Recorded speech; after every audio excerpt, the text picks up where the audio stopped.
اللهم صل وسلم وبارك على سيدنا محمد أفضل الخلق وعلى آله وأصحابه أجمعين. يا مساء الورد والفل والياسمين لعيون أحلى متابعين. وصفتنا النهاردة سهلة وبسيطة. هعمل إن شاء الله فطاير بدون فرن وبدون عجن، ممكن تقولوا عليها كريب بالخضار، حاجة كده في منتهى الجمال، تنفع للفطار أو العشاء. شايفين طريقة قد ايه؟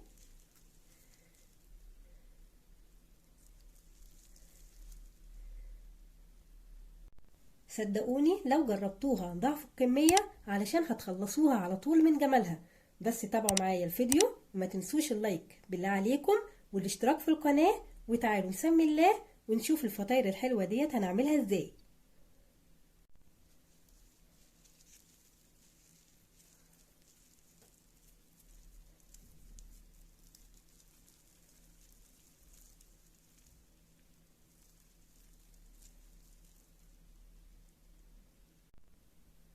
المقادير بسيطة ومتوفرة في كل بيت إن شاء الله. عبارة عن 2 بيضة، 3 كوبايات لبن دافي، معلقة كبيرة سكر، كيس خميرة، 3 كوبايات ونص دقيق، ومعلقة صغيرة ملح. سوسيز لو متوفر عندك ده اختياري. والخضار فلفلة خضراء، فلفلة حمراء، طماطمياية، بطاطسياية صغيرة، ومعلقة كبيرة جبنة شيدر. في بولة هضرب البيض مع اللبن،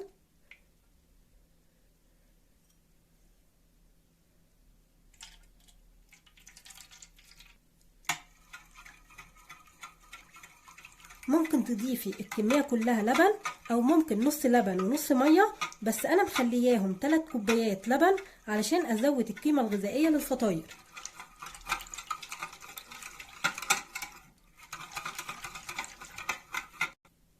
هضيف الخميرة والسكر وهضربهم مع بعض كويس جدا لحد لما يدوب السكر والخميرة.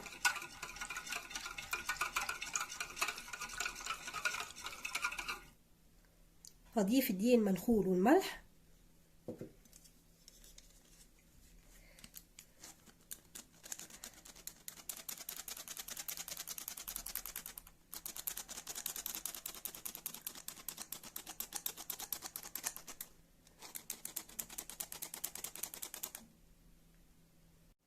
وهخلطهم مع بعض كويس.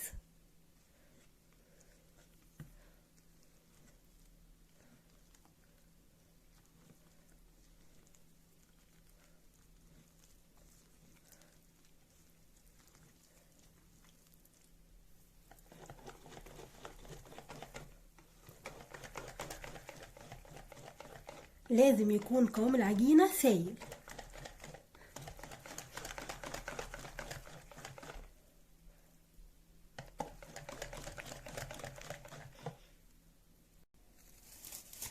هغطيها واسيبها تخمر لمدة نص ساعة، مش اكتر من كده.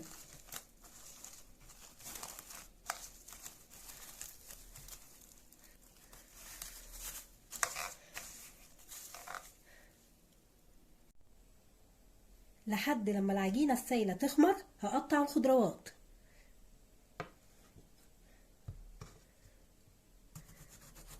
هقطع السوزيز والفلفل والطماطم قطع صغيرة،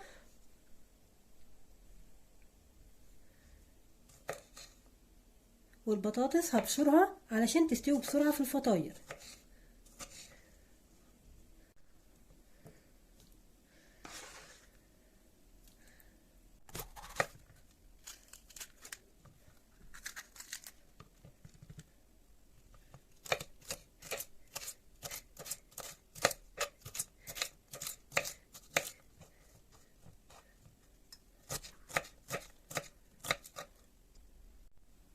انا خدت هنا نص الفلفلة الحمراء علشان كانت كبيرة.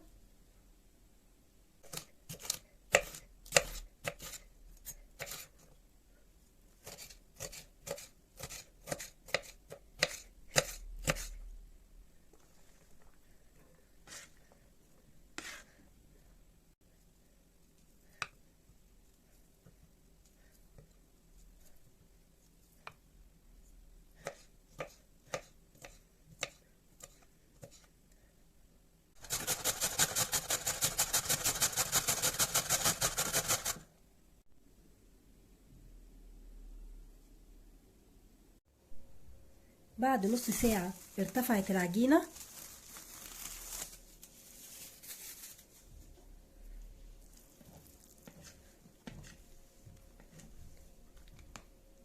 هضيف لها بقى معلقة الجبنة والخضار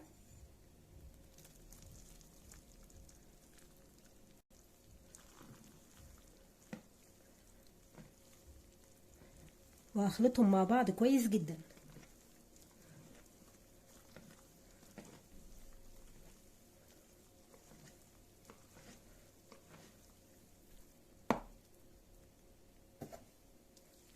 ممكن تضيفي التوابل اللي انت عايزاها.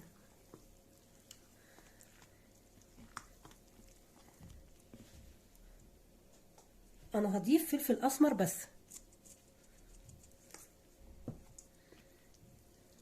ممكن تضيفي كمون، كزبره ناشفه. التوابل هتعزز النكهه وتديها طعم خيال.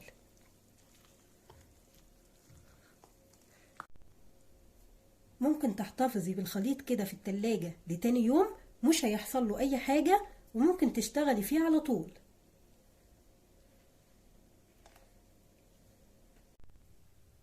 في طاسه يفضل انها تكون متوسطه او صغيره على نار متوسطه هاديه. هدهن الطاسه بالزيت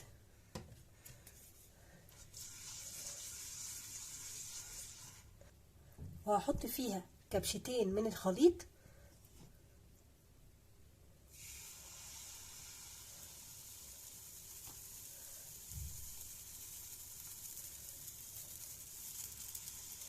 واوزعها في الطاسه.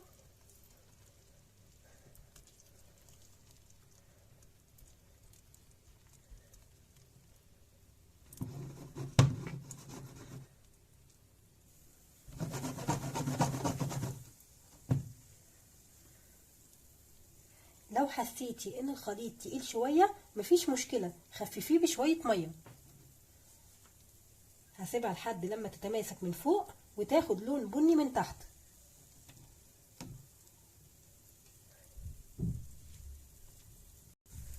هحط لها شويه زيت على الوش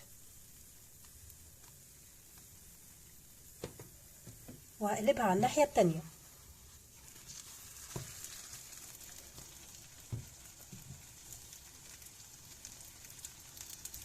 لو لقيت الطاسه ناشفه من الزيت ضيفي معلقه.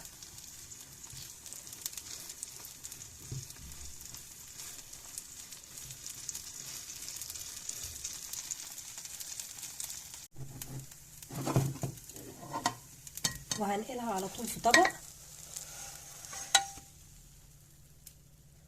وهكرر بنفس الطريقه لحد لما اخلص الكميه كلها. في كل مره بدهن الطاسه زيت واصب الخليط في الطاسه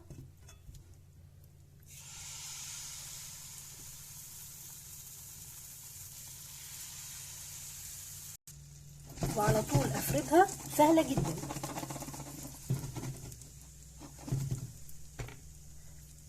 واول ما تتشمع وتاخد لون بني من تحت هقلبها على الناحيه التانيه.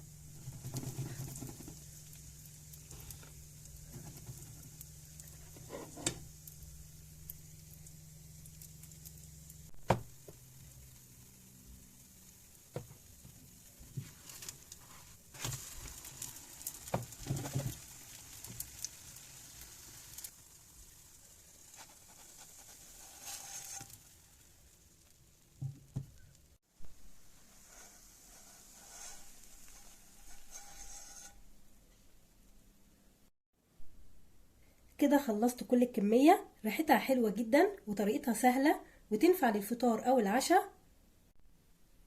شايفين طريقة قد ايه؟